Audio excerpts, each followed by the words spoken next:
রূপকথার গল্প কিংবা আকাশ কুসুম আশ্বাস নয়, স্বপ্ন জয়ের গল্প। ইতিহাসকে সাথে করে নতুন প্রজন্মের শক্তিতে সমৃদ্ধ হবে আগামী পৃথিবী। কল রাশেক, দেশ বিদেশের নানা জনের গল্প কথন।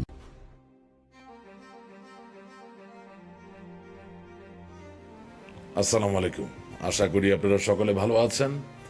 কল রাশেকের 22তম পর্বে আপনাদেরকে আমি স্বাগত জানাচ্ছি। আমি রাশেক রহমান, আপনাদের রাশেক রহমান, বাংলাদেশের রাশেক রহমান। অনুষ্ঠানের শুরুতে একটু যান্ত্রিক ত্রুটি দেখা দিয়ে গেছিল, তার জন্য আমি দুঃখিত। আসলে আরও ভালো যন্ত্রপাতিতে বিনিয়োগ করা প্রয়োজন। যাই হোক, এই কাজটা আমি নিজে করি এবং আমার সাথে একজন সহযোগী আছে। ছোটোখাটো ভুল ত্রুটি থাকতে পারে, আপনারা আমাদেরকে ক্ষমা করবেন। অন্য সকল সপ্তাহের মতো এই সপ্তাহতেও আমরা গত সপ্তাহে ঘটে যাওয়া এবং বর্তমান সপ্তাহে যা ঘটছে সেসব সোশ্যাল মিডিয়ায় ভাইরাল ক্লিপগুলো নিয়ে আমরা আজকের অনুষ্ঠান সাজিয়েছি। আশা করি আপনাদের ভালো লাগবে। এবং যদিও নিষিদ্ধ ফ্যাসিবাদী সংগঠন বলে আওয়ামী লীগকে আখ্যায়িত করা হয়, আমি তার একজন কর্মী সমর্থক। সেই জায়গা থেকে যতটুকু মিথস্ক্রিয়া নিয়ে এই অনুষ্ঠান আয়োজন করতে পারার কথা আমার, সেটা আমি পারছি না। এই কারণে যে আমার পডকাস্টে সত্যিকার অর্থে আমাদের বাংলাদেশ থেকে কাউকে অতিথি হিসেবে আমন্ত্রণ জানালে তারা আসতে চান, কিন্তু দেখা যাবে যে আইনের মার প্যাচে হয়তো বা তাদের নামে মামলা মোকদ্দমা হয়ে যেতে পারে। সুতরাং যতদিন এই পরিবেশ পরিস্থিতির পরিবর্তন না হবে ততদিন এককভাবেই হয়তো আমাকে অনুষ্ঠান করতে হবে। কিন্তু জনগণের অকুণ্ঠ ভালোবাসা সমর্থন আমি পেয়েছি। আপনারা অনুষ্ঠান দেখছেন এবং দিনে দিনে আমার দর্শক শ্রোতার সংখ্যাও বাড়ছে। আমি সত্যিকার অর্থে খুবই কৃতজ্ঞ এবং আই এম কমিটেড, রাদার আমার কনভিকশনটা হচ্ছে to continue with this, because আমি হয়তো বা শারীরিকভাবে বাংলাদেশ থেকে দূরে থাকতে পারি, কিন্তু যত দূরেই থাকি না কেন আমার কণ্ঠকে আমি বাংলাদেশের মানুষের জন্য ব্যবহার করতে পারি। সুতরাং সমাজের যেখানেই কোনো অনাচার, অপরাধ অথবা কোনো অবিচার বা কোনো অনিয়ম আমি দেখি, দুর্নীতি আমি দেখি, তার বিরুদ্ধে সোচ্চার কণ্ঠস্বর হয়ে দাঁড়ানোর সুযোগটা আমার আছে। এবং আমি বিশ্বাস করি যে সচেতনতা এবং মানুষকে ঐক্যবদ্ধ করার মধ্য দিয়ে, সত্য বচনের মধ্য দিয়ে আসলে মুক্তির যে দ্বার তা উন্মুক্ত হয় বা খুলে যায়। তাই আসুন আজকের অনুষ্ঠানের শুরুতেই আমরা অন্যান্য দিনের থেকে একটু ব্যতিক্রম, প্রথমেই খুবই একটা ফানি সিচুয়েশন, একটা কমিক রিলিফ টাইপ সিচুয়েশন আমার চোখে পড়েছে সোশ্যাল মিডিয়ায়, সেটা দিয়ে আমরা শুরু করছি। আপনারা সকলে জানেন যে জনাব রুহুল কবির রিজভী তিনি বাংলাদেশ ন্যাশনালিস্ট পার্টি অর্থাৎ বিএনপির যুগ্ম সাধারণ সম্পাদক, যুগ্ম মহাসচিব তারা বোধহয় বলে, এবং ঠিক একই সাথে তিনি বর্তমান সরকারের যিনি প্রধানমন্ত্রী জনাব তারেক রহমান তারই উপদেষ্টা, মন্ত্রী পদমর্যাদায় জনাব রুহুল কবির রিজভী খুবই গুরুত্বপূর্ণ ভূমিকায় উপনীত অবস্থায় আছেন। তিনি এই কিছুদিন আগে আপনার নাট্যপ্রাচ্য নামে একটি সুপরিচিত নাট্য সংগঠনের রজত জয়ন্তীর অনুষ্ঠানে গিয়েছিলেন। সেখানে পুরস্কার বিতরণীর বা সার্টিফিকেট দেওয়ার বোধহয় কোনো একটা ব্যাপার ছিল, এবং সেই জায়গায় আমি দেখতে পাচ্ছি জনাব আবুল কালাম, আমাদের যাকে আমরা পাভেল ভাই হিসাবে চিনি, তিনিও উপস্থিত ছিলেন। এবং আমার কাছে খুব মজা লেগেছে যে ওনার যেই অভিব্যক্তি বা যেই মিথস্ক্রিয়া আমাদের চোখে পড়ল, সেটা আসলে আমি হাসবো না কাঁদবো, I actually lost myself. So আমি চাচ্ছি এই ক্লিপটা আপনাদের সাথে একটু শেয়ার করতে। আসুন আমরা দেখি।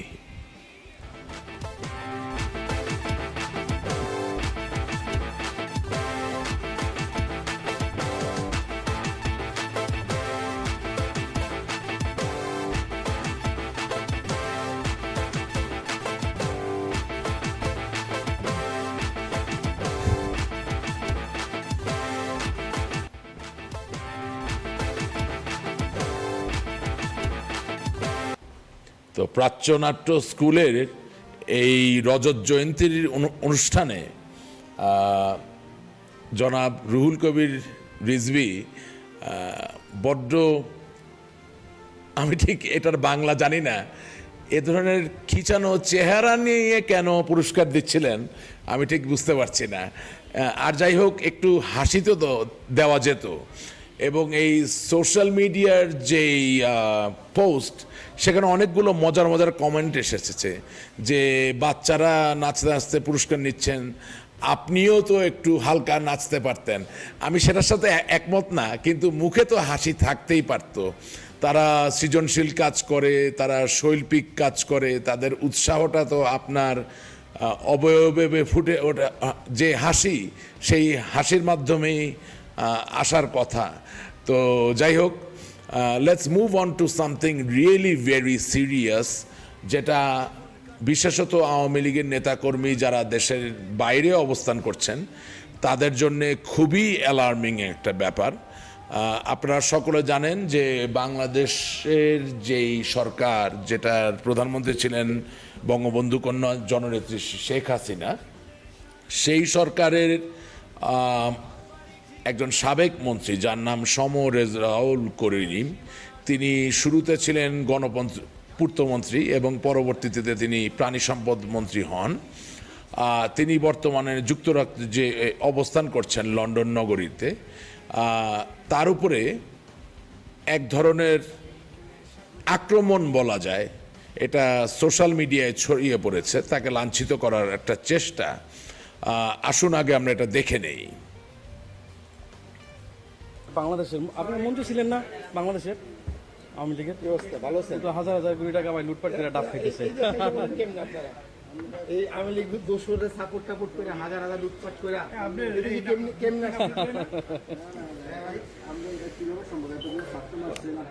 এই জুলাই মাসে আপনাদের কোনো অনুশোচনা আছে কিনা?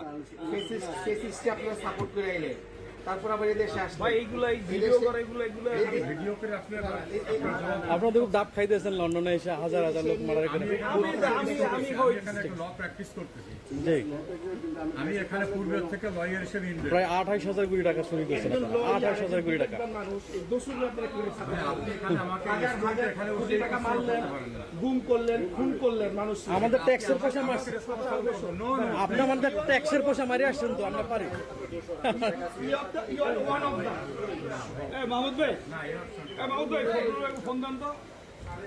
আপনারা আমাদের ট্যাক্সের পয়সা মারি আসছেন তো, আমাদের তো প্রশ্ন করার রাইট আছে। পয়সা মাইরা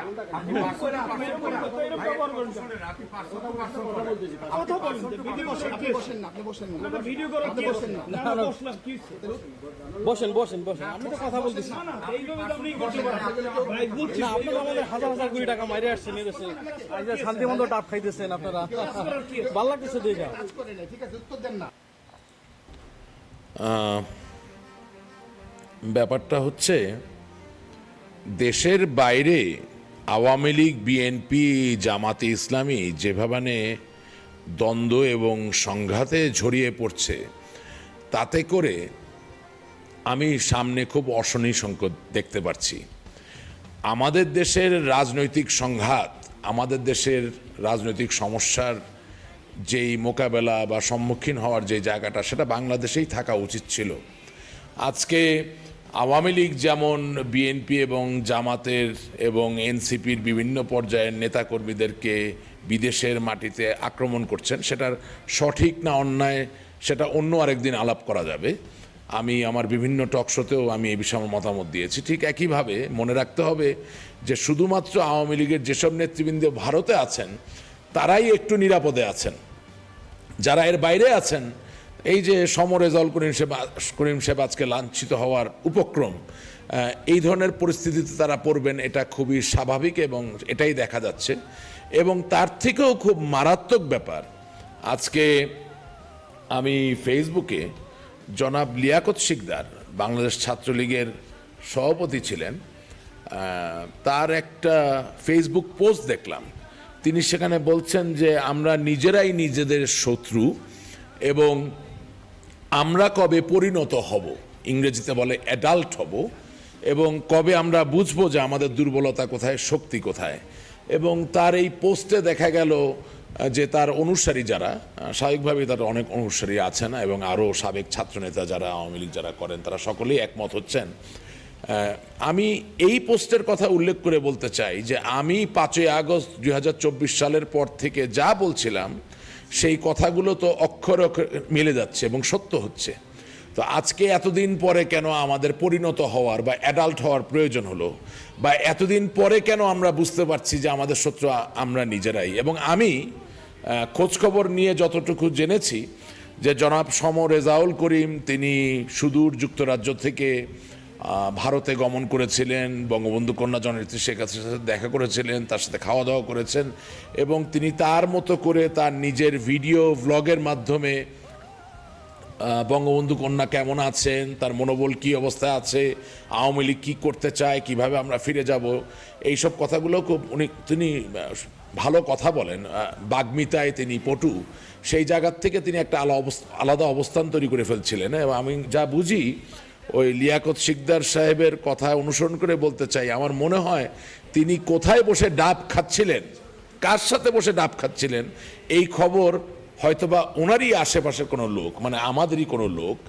ওই সাবেক ছাত্রদল নেতা বা যুবদল নেতা যাই বলুন, তাকে দিয়েছেন যাতে তিনি গিয়ে সেখানে তাকে একটা বিশেষ ধরনের অপ্রস্তুত অবস্থায় পায় এবং তাকে শারীরিকভাবে না হলেও মৌখিকভাবে, যেটাকে ইংরেজিতে বলা হয় ভার্বাল অ্যাসল্ট, মৌখিকভাবে যাতে লাঞ্ছিত করতে পারে।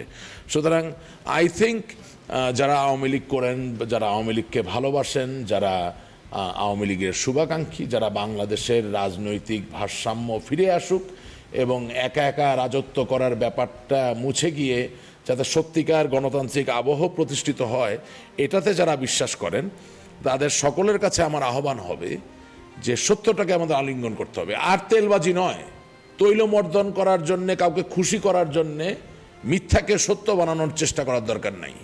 যদি আমরা ত্রুটি করে থাকি, যদি আমাদের ভুল হয়ে থাকে, এই ভুল ত্রুটিকে মেনে নিয়ে স্বীকার করে ত্রুটি মার্জনা বা ক্ষমা চেয়েই আমাদের রাজনীতি শুরু করতে হবে। আমাদের রাজনীতি বাংলাদেশের জনগণের সাথে, অন্য কারোর সাথে নয়। আমাদের পরম আত্মীয়, আমাদের স্বজন, আমাদের প্রতিবেশী, আমাদের দেশের মানুষের সাথে যেই রাজনৈতিক সম্বন্ধ আমাদের, সেখানে ক্ষমা চাওয়ায়, ত্রুটি স্বীকার করে নেওয়ায় বা নতুন অভিযাত্রায় নতুনভাবে পবিত্রতার পানি দিয়ে নিজেকে পরিশুদ্ধ করে, জল না বলে পানি বললাম, বা জলও বলা যায়, পরিশুদ্ধ করে আমরা সেই অভিযাত্রায় অংশগ্রহণ করব, আমরা যাত্রী হব, এতে আমি দোষের কিছু দেখি না। আমি মনে করি দেশের বাইরে একে অপরকে এভাবে লাঞ্ছিত করা, হানাহানি করার জায়গাটাকে বন্ধ করে দিয়ে যদি এত বড় বীর বাহাদুরি আপনারা হন, সেটা আমি সকল দলের লোককে বলতে চাই, বিএনপি, আওয়ামী লীগ, আপনারা এত বড় সোহরাব রুস্তম যদি হয়ে থাকেন, এত বড় বীর বাহাদুর যদি হয়ে থাকেন, বাংলাদেশে করুন, বাংলাদেশে মোকাবেলা করুন, বাংলাদেশে যুদ্ধ করুন, বাংলাদেশে সংগ্রাম করুন, বাংলাদেশের সমস্যা বাংলাদেশে শেষ করুন। ওই সমস্যা শুধু লন্ডন যুক্তরাজ্যে নেওয়ার দরকার নাই, যুক্তরাষ্ট্রে নেওয়ার দরকার নাই, ইটালিতে নেওয়ার দরকার নাই, ফ্রান্সে নেওয়ার দরকার নাই, বেলজিয়ামে নেওয়ার দরকার নাই। কারণ দলমত নির্বিশেষে বাংলাদেশের মানুষেরা যারা তাদের কর্মসংস্থান বা তাদের উচ্চতর জ্ঞান বা শিক্ষা অর্জনের ক্ষেত্র বাংলাদেশে নিশ্চিত করতে পারেন না, তারা আর যাই হোক বাংলাদেশের বাইরে এসে মধ্যপ্রাচ্য থেকে শুরু করে, ইউরোপ থেকে শুরু করে একেবারে উত্তর আমেরিকা পর্যন্ত লেখাপড়া, জ্ঞান চর্চা, গবেষণা এবং বৃত্তি, কর্মসংস্থানের জন্য নিজেদেরকে ছড়িয়ে দেন। এই ক্ষেত্রকে কোনোভাবে আপনারা হুমকির সম্মুখীন করবেন না। আপনাদের কাছে বিনীতভাবে অনুরোধ, জানি না কর্ণপাত করবেন কিনা, কিন্তু আমার বলার আমি বলতে থাকব। আশা করি একদিন আপনারা শুনবেন এবং এই পরিস্থিতির পরিবর্তন হবে ইনশাল্লাহ। এরপরে এই সপ্তাহে যেটা খুবই আমাকে নাড়া দিয়েছে এবং সমস্ত দেশকেই নাড়া দিয়েছে, আমি আপনাদের সামনে একটা ভিডিও উপস্থাপন করছি। এটা দেখলেই আপনারা বুঝতে পারবেন আমি কি বলছি, কি বলতে চাচ্ছি এবং কোন দিকে আমার অনুষ্ঠান যাচ্ছে।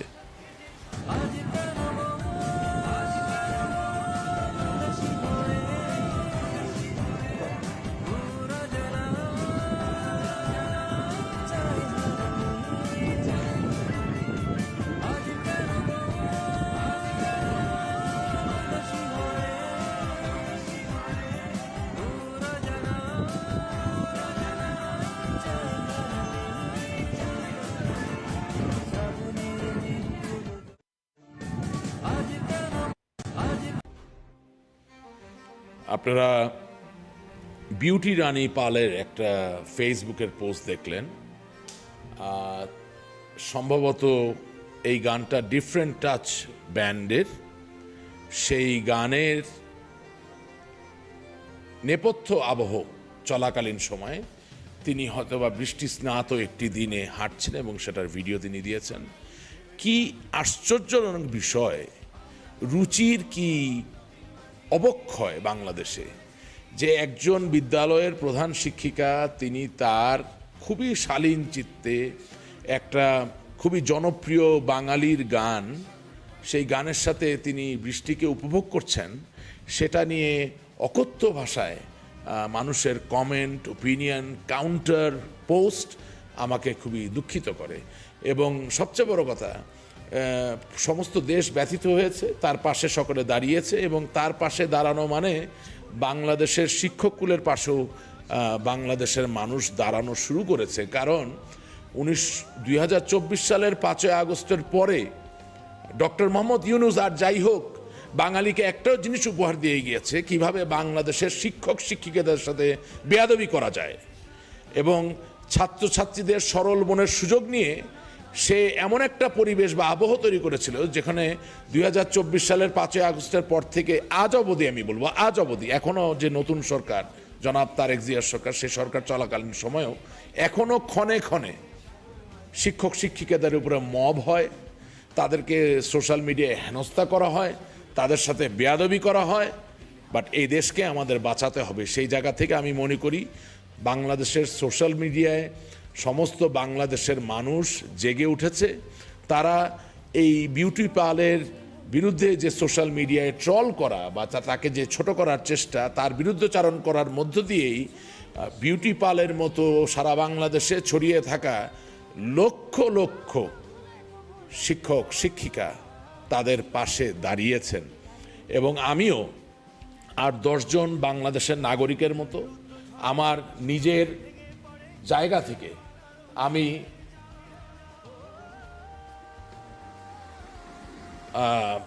আমি আমার যে প্রোটেস্ট বা প্রতিবাদের যে জায়গা, সেটা আপনাদের সাথে শেয়ার করছি। আশা করি আপনাদের ভালো লাগবে। ভুল ত্রুটি থাকতে পারে, আমি পেশাদার নই, একেবারে অ্যামেচার একটা জায়গা থেকে। জি, বিউটি রানী পাল এবং বাংলাদেশের সকল প্রগতিশীল শিক্ষকের এবং শিক্ষিকার পক্ষে আমার এই প্রতিবাদ। আমি তাদের পক্ষে, আমি তাদের পাশে থাকতে চাই যারা বিশ্বাস করে তাদের ছাত্রছাত্রীদের আনন্দ, ছন্দ, জীবনের সকল সুন্দর বাস্তবতাকে বিশ্বাস এবং ধারণ করার মধ্য দিয়েই জ্ঞান শিক্ষায় শানিত হয়ে তারা তাদের উন্মেষ নিশ্চিত করবে। আমি অন্ধত্ব এবং মৌলবাদিতাকে পরিত্যাগ করতে চাই এবং বাংলাদেশের শিক্ষক শিক্ষিকাকে যারা এই অন্ধত্ব এবং মৌলবাদিতাকে বিদায় জানাতে চান, বাংলার প্রগতি, বাংলার সংস্কৃতিকে ধারণ করেন, আমি তাদের প্রতি আজ আমার এই সংহতি প্রকাশ করে আমার বিনীত প্রতিবাদ জানাচ্ছি আপনাদের সকলের সাথে একইভাবে।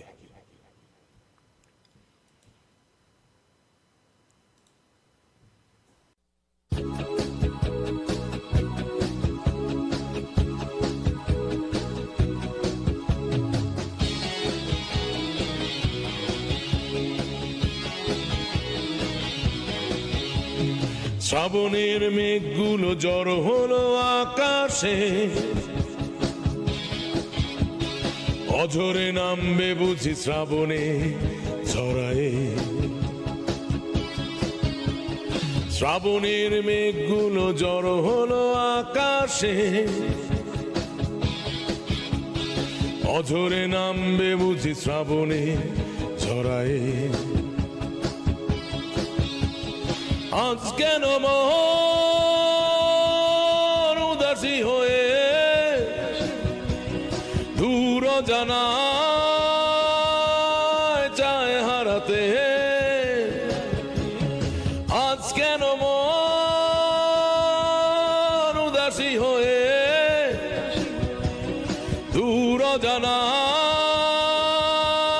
চায় হারাতে? ঝড় হলো আকাশে, অঝরে নামবে বুঝি শ্রাবণে ঝরায়ে।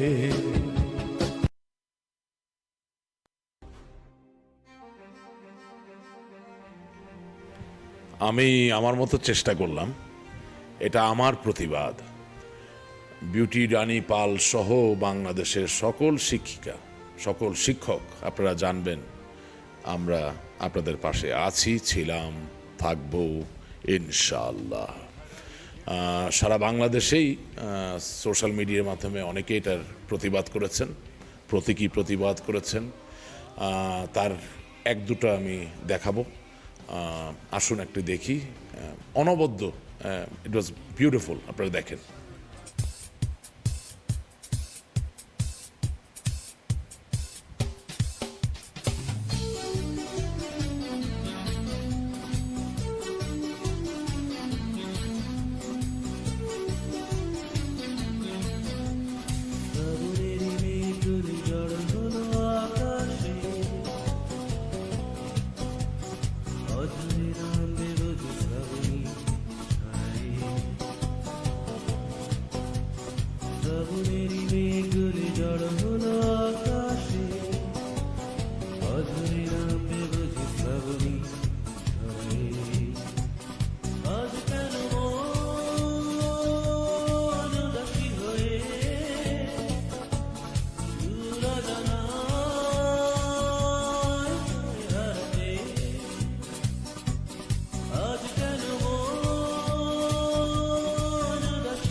আপনারা দেখলেন, I think it was really creative and great job done. What a choreography and what a protest, right? এবং আমি এখন একটা ইউনিক প্রোটেস্ট আপনাদেরকে দেখাবো, যেটার সাথে বাংলাদেশের একটা পলিসি ম্যাটারকে ইনভলভ করে দেওয়া যায়। এবং আমি মনে করি যে এটা দেখার পরে আমি যা বলবো, if that is adopted by any government, it will increase our productivity and it will increase the aggregate level of our confidence. আসুন আমরা দেখি।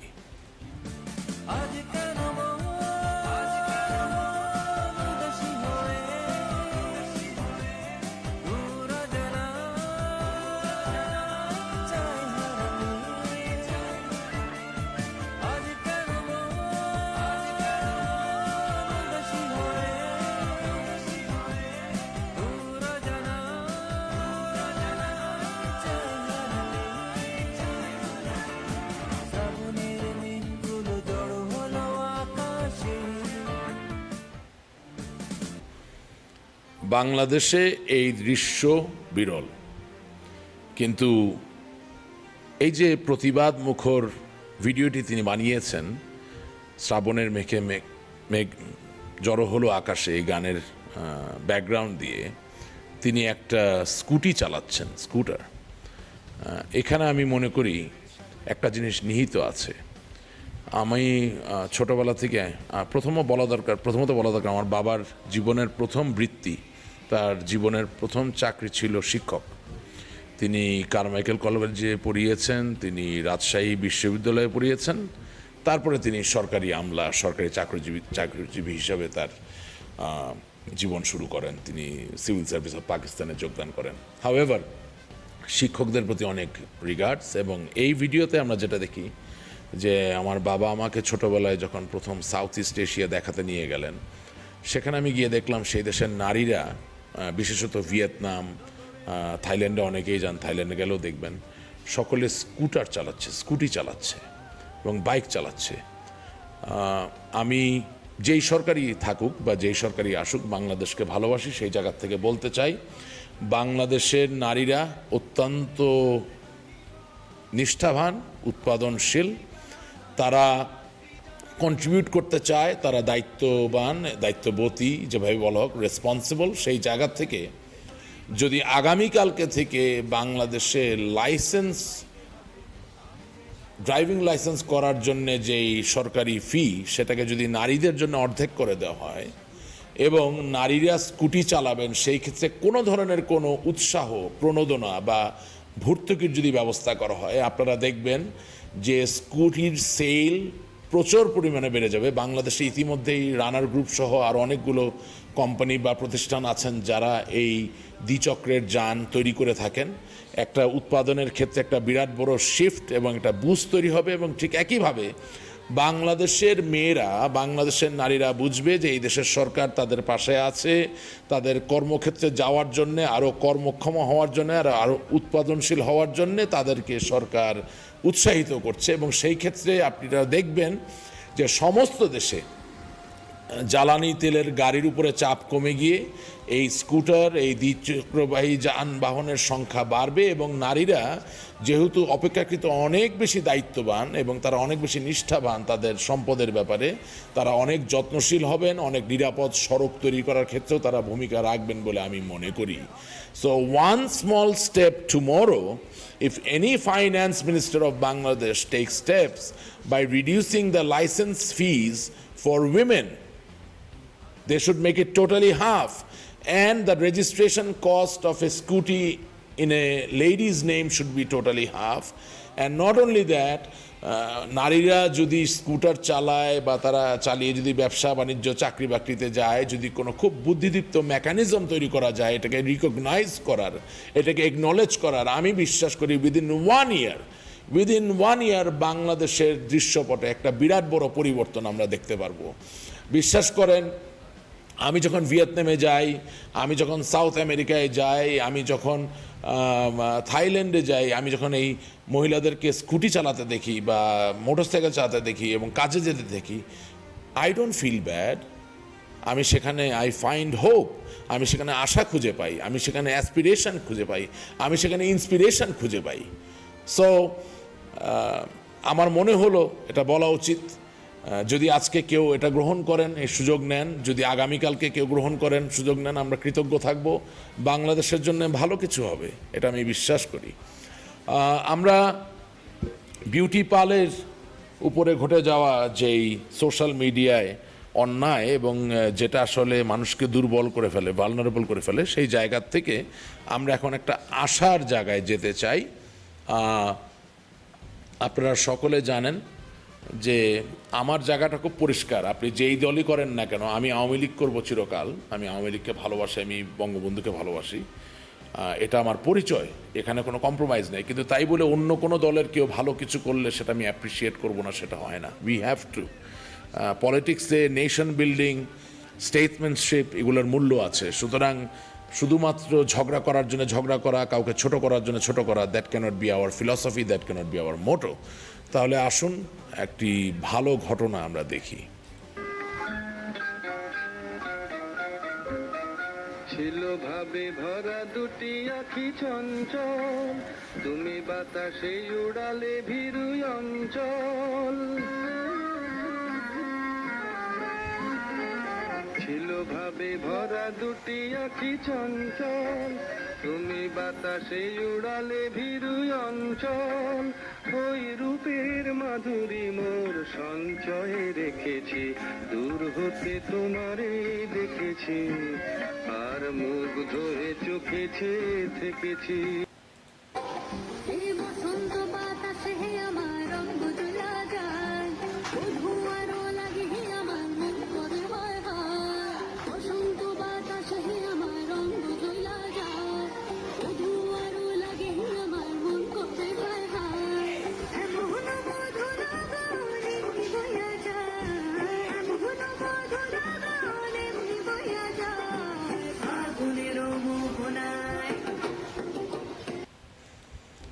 আপনারা দেখছিলেন দুটি মিথস্ক্রিয়া, যেখানে শিক্ষিকা এবং ছাত্রছাত্রীরা আনন্দে ছন্দে স্কুলে অবস্থান করছে।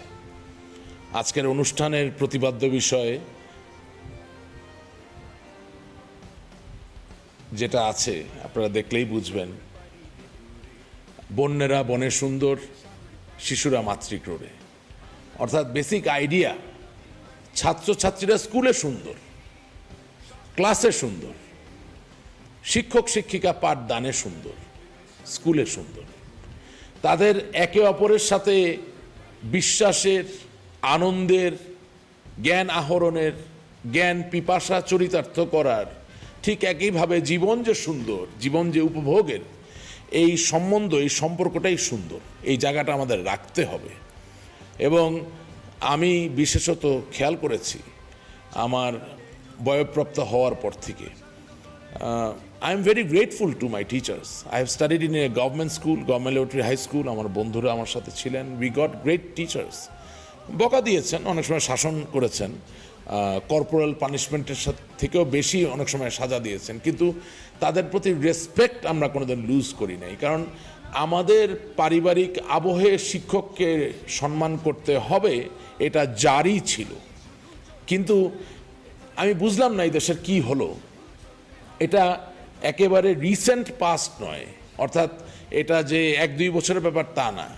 গত 17-18 বছর ধরে দেখছি পরীক্ষা দেওয়া পাপ, পরীক্ষা না দিতে পারলে খুব ভালো, বেশি লেখা পাপ, লিখতে না পারলে ভালো, 2টা ফোঁটা দিয়ে GPA 5 পেতে হবে, লেখাপড়া নিয়ে আন্দোলন সংগ্রাম করতে হবে, ছাত্র ছাত্রী হিসাবে বেরিয়ে এসে একেবারে উচ্ছৃঙ্খল আচরণ করে শিক্ষক শিক্ষিকাদেরকে দমন করতে হবে, বা তাদের যে অধিকারের জায়গা সেটাকে খর্ব করতে হবে।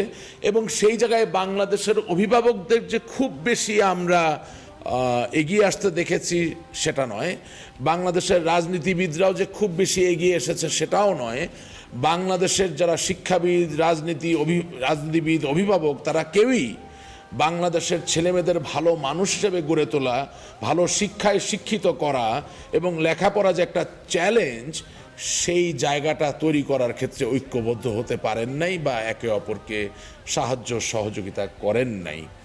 এই যখন বাস্তবতা, তখন আমি একজন তরুণ প্রতিমন্ত্রীকে দেখতে পাচ্ছি। আমি তার দল করি না, সমর্থন করি না, আমি সেই দলের ফিলসফির সাথেও একমত নই, কিন্তু তার কর্মকাণ্ড আমার চোখে পড়েছে।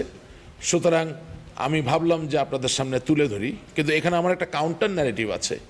তিনি ভালো কাজ করার চেষ্টা করছেন, খুব ভালো কথা। তিনি ছাত্রছাত্রীদের সাথে একাকার হয়ে যাচ্ছেন, সেটাও খুব ভালো কথা। কিন্তু বাংলাদেশ, আমার প্রাণপ্রিয় বাংলাদেশ, শুনুন আপনারা, বাংলাদেশের ছেলেমেয়েদেরকে যদি আপনারা ঐক্যবদ্ধ একটি ইতিহাস, অর্থাৎ বাংলাদেশ সৃজনের একটি ঐক্যবদ্ধভাবে গ্রহণযোগ্য সত্য ঘটনা যদি গল্পাকারে তাদের সামনে উপস্থাপন না করেন, যাকে আনুষ্ঠানিক ভাষায় বলা হয় হিস্ট্রি বা ইতিহাস, তাহলে যেটা হবে, প্রতিবারই ক্ষমতার পট পরিবর্তনের সাথে আপনার আমার ছেলে মেয়ে, অর্থাৎ এই দেশের ছাত্রছাত্রী শিক্ষার্থী যারা এই দেশের ভবিষ্যৎ, তারা পূর্ববর্তী ব্যক্তি তাদেরকে যে ত্রুটিপূর্ণ ইতিহাস শিখিয়ে দিয়ে গেছে তাদের প্রতি সম্মান হারাবেন। They will lose their respect. So it goes for all the parties. আমি জামাতে ইসলামীর কাছে কোনো এক্সপেকটেশন নাই। এটা যুদ্ধ অপরাধী একটি সংগঠন, বাংলাদেশের বিরোধী সংগঠন। তারা এখনও বাংলাদেশে সংগঠিত গণহত্যা বা ধর্ষণের জন্য ক্ষমা প্রার্থনা করেন নাই, বা বাংলাদেশের স্বাধীনতার ব্যাপারে তাদের কি অবস্থান সেটা নিয়ে আলাপটা পরিষ্কার করেন নাই। কিন্তু আমার এক্সপেকটেশন ডেফিনেটলি বাংলাদেশ আওয়ামী লীগ এবং বিএনপির প্রতি আছে। সুতরাং তাদের একটা জায়গা থেকে বাংলাদেশের ঐক্যবদ্ধ ইতিহাসের ন্যারেটিভ যদি বাংলাদেশের পাঠ্যক্রমে আমরা বিবৃত না করি বা উপস্থাপন না করি, তাহলে যখন আওয়ামী লীগ ক্ষমতায় থাকবে তখন আওয়ামী লীগের মতো বাংলাদেশের মানুষকে ইতিহাস শেখাবে, আর যখন বিএনপি থাকবে তখন বিএনপি বাংলাদেশের মানুষকে বিএনপির মতো করে ইতিহাস শেখাবে। এর মধ্যে দিয়ে জাতি বিভক্তই থাকবে। সুতরাং যত উন্নত মানের শিক্ষার ব্যবস্থাই আপনারা করুন না কেন, সেই শিক্ষার ব্যবস্থা দিয়ে বাংলাদেশ আসলে শেষ পর্যন্ত দ্বিধা, বিভক্তি, সংঘাত, সংঘর্ষ, ঝগড়াঝাঁটি ছাড়া আর কিছুই পাবে না। তারপরেও আসুন, এই রূঢ় বাস্তবতার মাঝেও একজন তরুণ প্রতিমন্ত্রী সে ভালো কিছু কাজ করার চেষ্টা করছে, একটু দেখি, একটু অ্যাপ্রিসিয়েট করি। আপনি এখন পুরো ক্লাসকে নিয়ে আমি একটা ভাগের প্রবলেম দিব, আপনি এটা সলভ করবেন পুরো ক্লাসকে নিয়ে, ঠিক আছে? হ্যাঁ, সবাই সহযোগিতা করতে পারেন, সবাই সহযোগিতা করতে পারেন। আপনারা একটু সহযোগিতা স্যার, আপনারা কিভাবে করি একটু আমরা পাশাপাশি রেখে করি, হ্যাঁ ঠিক আছে, দিয়ে দিলাম পাশাপাশি। আপনি এত দুশ্চিন্তা করেন কেন? হ্যাঁ,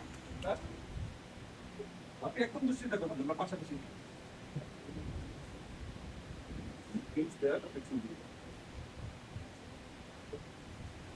ওকে। এবার বলেন, এবার করেন, কে কে সহযোগিতা করবে? ওকে, আপনি কার কার সহযোগিতা চান? এদিকে থাকা, কার কার কিছু শুনতে চান? হ্যাঁ, মেমোরিয়াম কই? না ওইখানে বসে বলতে হবে, টিচার একটা এখানে থাকবে। মেমোরিয়াম পয়সা সহযোগিতা করেন, বসেন, বলেন কি করবে? শুনেন,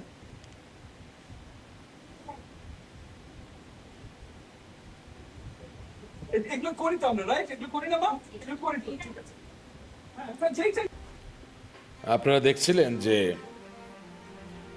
বাংলাদেশের একজন শিক্ষা প্রতিমন্ত্রী তিনি নিজে স্কুলে ক্লাসরুমে ঢুকে ছেলেমেয়েদেরকে নিয়ে অঙ্ক করছেন।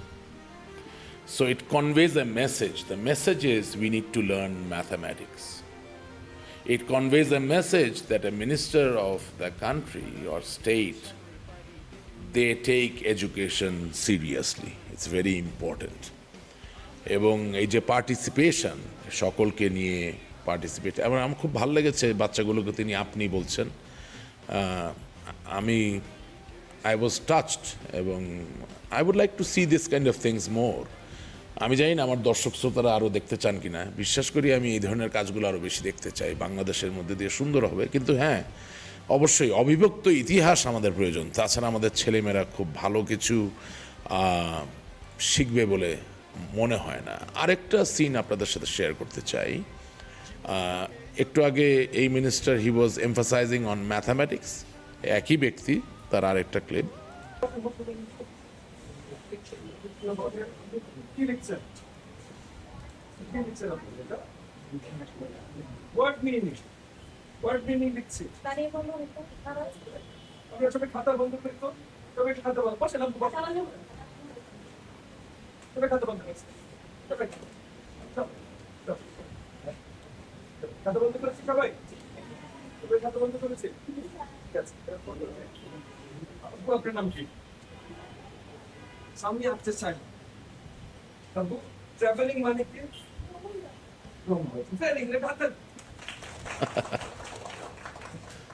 আপনার নাম কি মা? আর্মিন, আর্মিন আম্মু প্লেজেন্ট মানে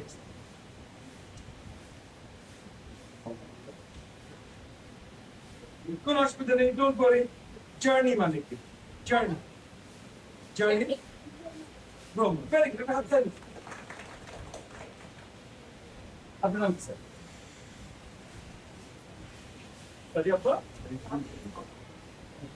এবার আপনি আমাকে বলেন প্রেজেন্ট মানে।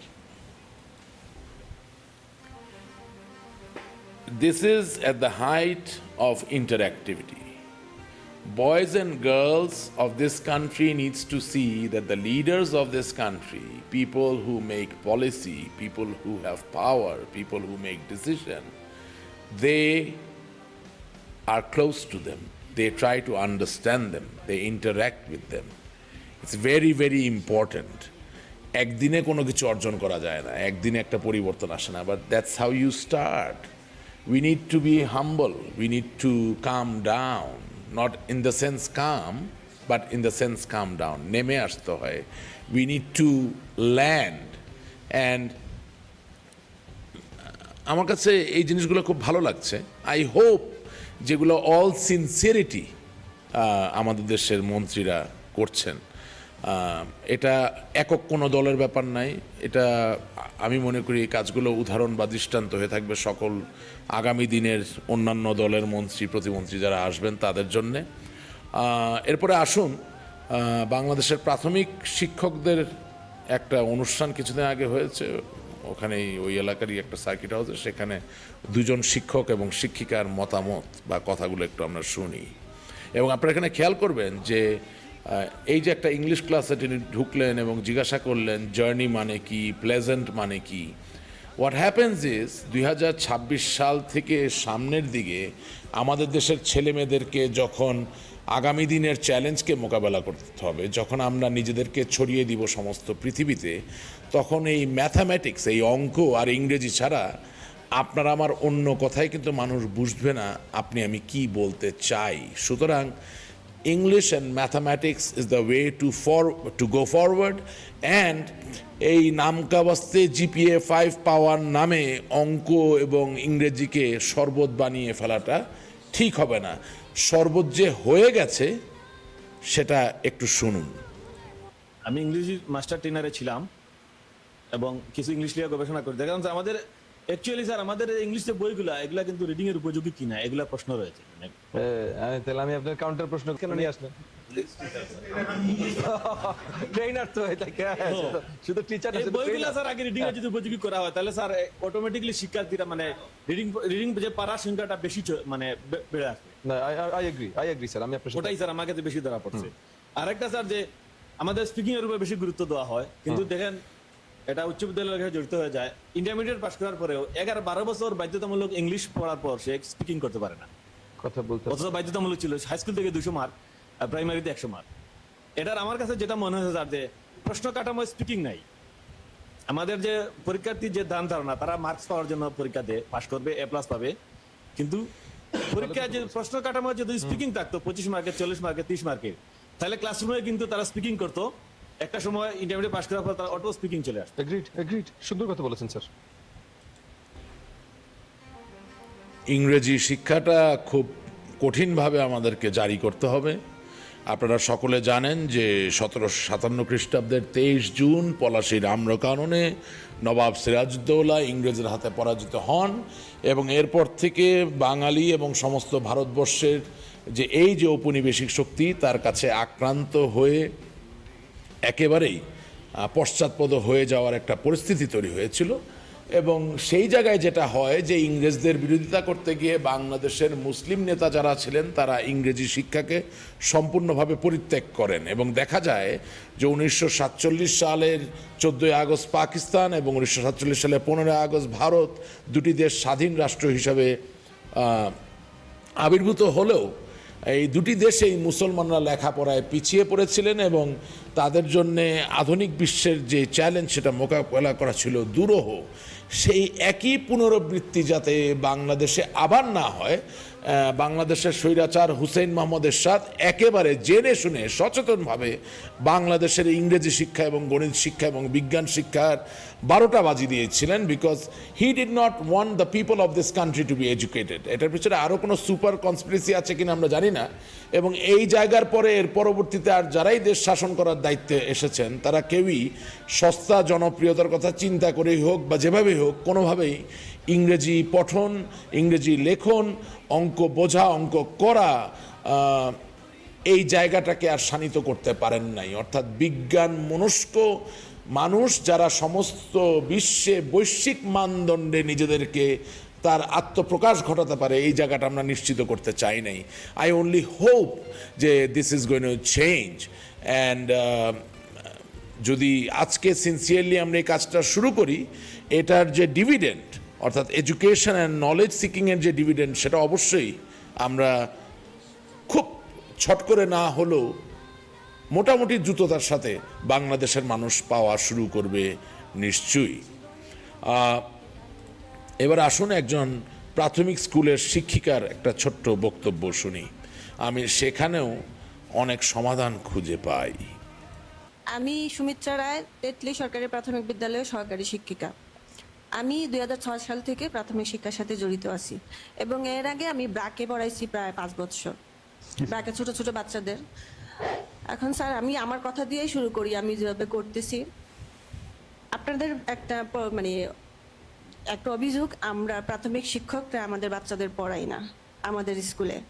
কিন্তু বিশেষ আমি আমার মেয়ে এবার নার্সিংয়ে ভর্তি হয়েছে, আমার মেয়েও PhD আমার স্কুল থেকে দিছে, এবং আমার ছেলেও আমার স্কুল থেকেই 5 পাস করছে এবং ওই এখন ক্লাস 8-এ পড়ে। স্যার এখানে ছোট্ট একটু আপনাকে হ্যাঁ, একটু স্যার, বলুন। ইন্টারাপ্ট করি। আপনি বললেন আমরা যদি কমপ্লেন করি বা জনগণ যদি কমপ্লেন করে যে প্রাথমিক শিক্ষক আমাদের শিক্ষকরা পড়ায় না, তাহলে সেই কমপ্লেনটা ভুল না, কিন্তু সেই কমপ্লেনটা করে বলে প্রত্যেকটা শিক্ষকই পড়ায় না, এটা তো সত্যি না, ঠিক না? যেমন এই যে আপনি বললেন বা এই যে স্যারের দুই ছেলে দুজনই তার স্কুলে পড়াশোনা করেছে, সে পড়িয়েছে।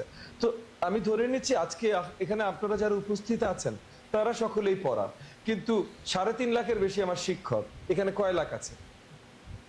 So, অনেকে নিশ্চয়ই পড়ায় না, অনেকে, এবং অনেকে, অনেক মানে এটা আমি হতে পারে, মেজরিটিও স্যার। বলছি না, হয়তো 3.5 লাখে 1 লাখ পড়ায় না ঠিকভাবে, বাট ওই 1 লাখ তো স্যার বিশাল বিশাল না স্যার? হ্যাঁ, স্যার। এইটাই, এবং অনেক জায়গায় আছে হয়তো ওই 1 লাখ পড়াইতে চায়, হয়তো কোনো কিছু মিসিং আছে, পারে না, সেগুলো আমরা আপনাদের কাছ থেকে আরো বেশি শুনতে চাই।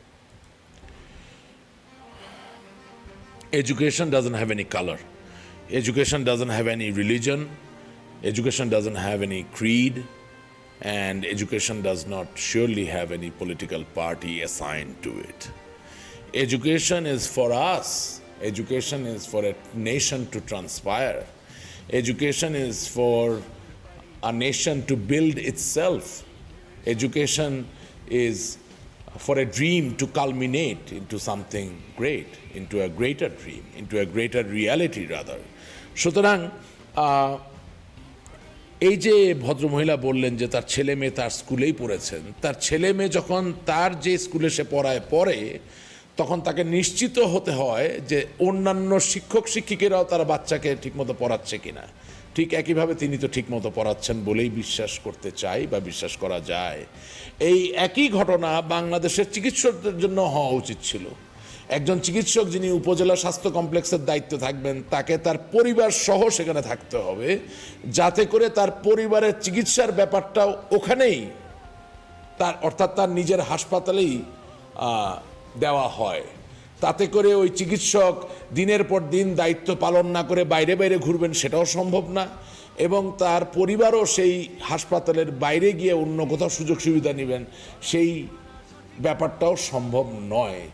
এই ধরনের কিছু প্রক্রিয়া যদি তৈরি করা যেত বাংলাদেশে, আমি মনে করি বাংলাদেশের শত সীমাবদ্ধতার মাঝেও শিক্ষা, চিকিৎসা এগুলোকে অনেক উন্নত মানের আমরা মানুষের জন্য পৌঁছে দিতে পারতাম।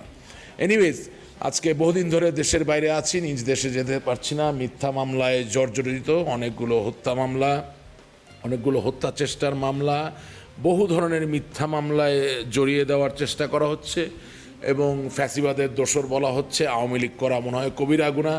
আমরা বাংলাদেশের স্বাধীনতার দলকে সমর্থন করি, সেই দলের আমি সমর্থক, কর্মী, সেই দলকে আমি ভালোবাসি, আমি বঙ্গবন্ধুর আদর্শকে ভালোবাসি। বঙ্গবন্ধু বাংলাদেশকে স্বাধীন করেছেন, তার নামে তার নেতৃত্বে বাংলাদেশ স্বাধীন হয়েছে। জাতীয় চার নেতা সৈয়দ নজরুল ইসলাম, চাঁদুদ্দিন সাহেব, ক্যাপ্টেন মনসুর আলী, কামরুজ্জামান সাহেবের নেতৃত্ব, সাংগঠনিক যে দক্ষতা, যে শক্তি, তাকে কাজে লাগিয়ে বাংলাদেশের স্বাধীনতা একটা সাফল্যমণ্ডিত জায়গায় পৌঁছেছে। 30 লক্ষ মানুষের আত্মাহুতি, তারা শহীদ হয়েছেন, 2.5 লক্ষ মামরের সম্ভ্রম এবং হাজার হাজার লক্ষ লক্ষ মুক্তিযোদ্ধার যে বিক্রম, তাদের যে বীরত্ব গাথা, তার মধ্যে দিয়েই তো এই স্বাধীন দেশ। সেই দেশে নাকি সেই স্বাধীনতার দল করা আজকে ক্রাইম। সেই জায়গার থেকে মনটা বড্ড কাঁদে, কারণ আমি আমার প্রিয় দেশ বাংলাদেশ, আমার জন্মভূমি, সেই বাংলাদেশের মিঠাপুকুরে যেতে পারি না। এই কষ্ট, এই ব্যথা আমাকে লালন করতে হচ্ছে। তবে বিশ্বাস করি যে একদিন এই দুর্দিন, এই সংকট কেটে যাবে এবং আমরা অবশ্যই আমাদের দেশে ফিরে যাব, বাংলাদেশের মানুষের জনগণের পাশে, মিঠাপুকুরের মানুষের জনগণের পাশে আবার নতুন করে আমি দাঁড়াতে পারবো। আমি তাদের কাছে দোয়া চাই, তাদের ভালোবাসা চাই, আমি তাদেরকে ভালোবাসি এবং একটা অসম্ভব সিচুয়েশন বলি, আমি তাদেরকে অসম্ভব ভালোবাসি। অসম্ভব ভালোবাসাই হয়তো বা অসম্ভব, কিন্তু আমি মানুষ, আমি মনে করি সকল অসম্ভবই আমার জন্য সম্ভব। আমার এলাকায় জীবনপুর নামে একটা প্রাইমারি স্কুল, আমার ফেসবুকের টাইমলাইন থেকে আমি এখানে ডাউনলোড করে আপনাদের সামনে দিচ্ছি। সেই স্কুলে আমি গিয়েছি।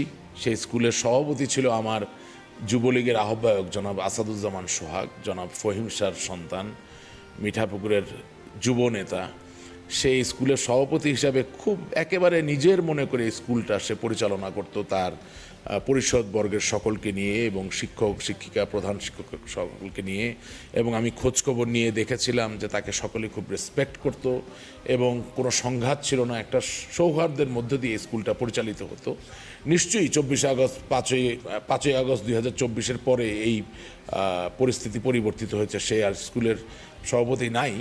তারপরেও আমার টাইমলাইন থেকে, স্মৃতিপট থেকে, জীবনপুর প্রাইমারি স্কুলে একটি ছোট বাচ্চা, একটি কিশোরী, সে একটা কবিতা পড়ে আমাকে শোনাচ্ছিল। আপনাদেরকে একটু শোনাতে চাই, আপনারা দেখুন। তুমি ছড়া পারো? একটা বলো তো।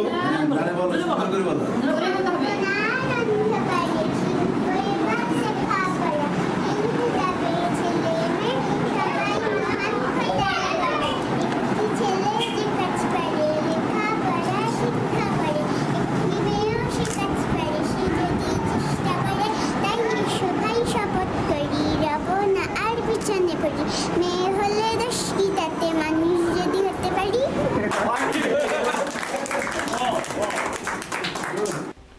মেয়ে হলে দোষ কি তাতে, মানুষ যদি হতে পারি। আর তার আগে বলেছে আর থাকবো না পিছিয়ে পড়ে। সাউন্ডের কোয়ালিটি খুব ভালো ছিল না, but this things inspire me. এরাই বাংলাদেশের ভবিষ্যৎ। এবং সোহাগ আমার ছোট ভাইয়ের মতো, তার মতো আর সকলের যত্ন নিয়ে যদি বাংলাদেশের প্রাথমিক স্কুলগুলো পরিচালনা করত, I think we would have a great future. But unfortunately সেই জায়গাটা এখনও তৈরি হয় নাই। I only hope and aspire that one day এ ধরনের পরিস্থিতি তৈরি হবে, যারা ছাত্রছাত্রীকে ভালোবাসে, বিদ্যালয়ে ভালোবাসে, যারা বাংলাদেশকে ভালোবাসে, যারা শিক্ষার মূল্য বুঝে, তারাই শিক্ষা প্রতিষ্ঠানগুলোর সভাপতি হবে। এখানে বাণিজ্য করা, শিক্ষক নিয়োগ করা, এর জন্যে কেউ শিক্ষা প্রতিষ্ঠানের সভাপতি হতে চাবে বা শিক্ষা প্রতিষ্ঠানের সাথে জড়িত থাকবেন, এই জায়গাটাকে যদি আমরা নির্মূল করতে পারি, আমার মনে হয় একটা খুবই সুন্দর পরিস্থিতি আমরা তৈরি করতে পারবো।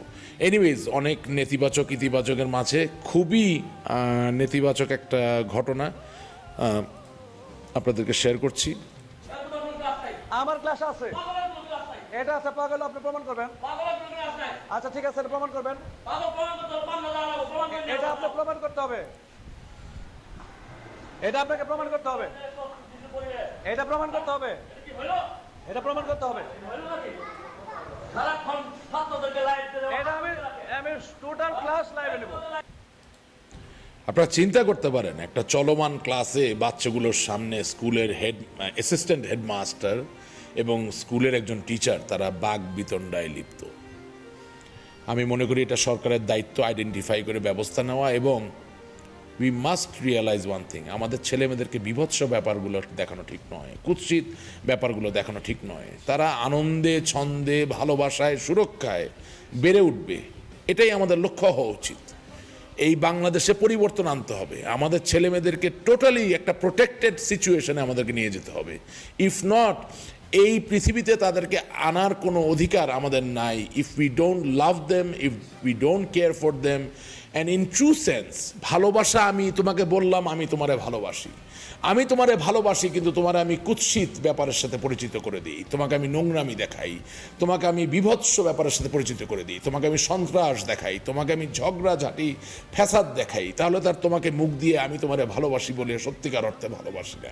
সুতরাং বাংলাদেশের শিশুদের জন্য একটা অভয়ারণ্য, একটা ভালোবাসার আবহ আমাদের তৈরি করা বড্ড বেশি প্রয়োজন। সবশেষে, আজকে অনেক লম্বা অনুষ্ঠান হয়ে গেছে, সবশেষে সেই জীবনপুর স্কুলকে ঘিরেই আমার আরেকটা স্মৃতির ক্লিপ আপনাদের সাথে শেয়ার করে দুটি ভালো ঘটনা দেখিয়ে আমরা আজকের অনুষ্ঠানের সমাপ্তি টানব। আসুন দেখি।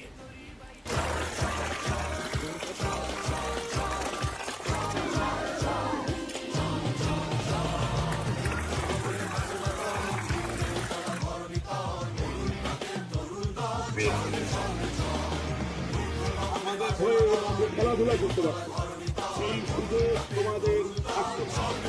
সুতরাং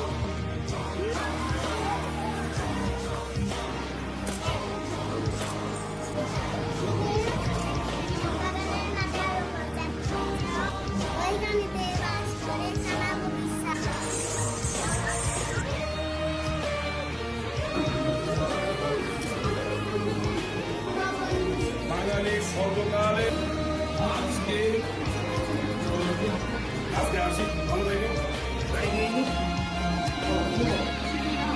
আমাদের হয়ে